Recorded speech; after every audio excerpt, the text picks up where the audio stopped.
Kinweson ng Komite ng Senado ang St. Timothy Construction Company na kasosyo ng South Korean-based firm na Miro Systems bilang kontraktor ng COMELEC sa automated 2025 midterm polls. Ayon kay Senator Aimee, binenta na raw ni Digong ang milyones nitong share sa isang posible umanong tumakbo sa eleksyon na hawak naman ang St. Timothy Construction. Ang detalye niyan sa balitang A to Z ni Ian Maghanoy. Bakit hindi ninyo kilala? Di sumisipot.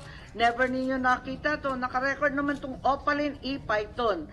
He acquired the shares of the former president at may BIR ba kayo nito? Sino ba ito? Yan ang tanong ni Senator Aimee Marcos sa Commission on Elections o COMELEC hinggil sa isang Opaline Python. Si Opaline Python ang itinuturo ni Senator Aimee Marcos na nasa likod ng joint venture ng Miro Systems at St. Timothy Construction Company, ang parehong kumpanyang nirentahan bilang kontraktor ng COMELEC sa 2025 automated midterm polls. Kumikita ng milyon-milyon, itong kumpanya, bilyon-bilyon ang kinikita, biglang binenta.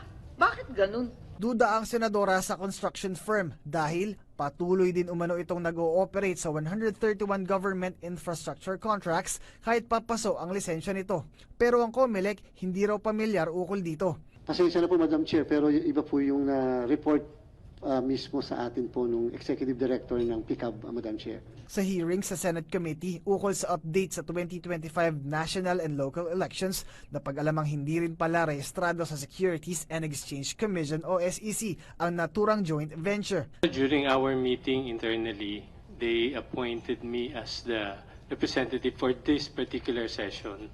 But if you are going to ask me on paper whether we have a certification from all the members of the JV, wala po. I'm sorry. Kaya hinala ng senadora, posibleng magamit ang naturang joint venture para mapolitika ang 2025 midterm polls. Yes, did it not occur to any of us that the conflict of interest may arise if the proponents were politicians possibly running in 2025? We are not aware of such a fact as to the...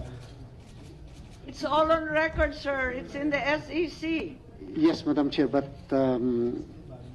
because we check the ongoing contracts. Okay. Ipatatawag naman ng komite ang mga kinatawan ng St. Timothy Construction sa susunod na pagdinig. Para sa Balitang A to Z, Ian Maghanoy.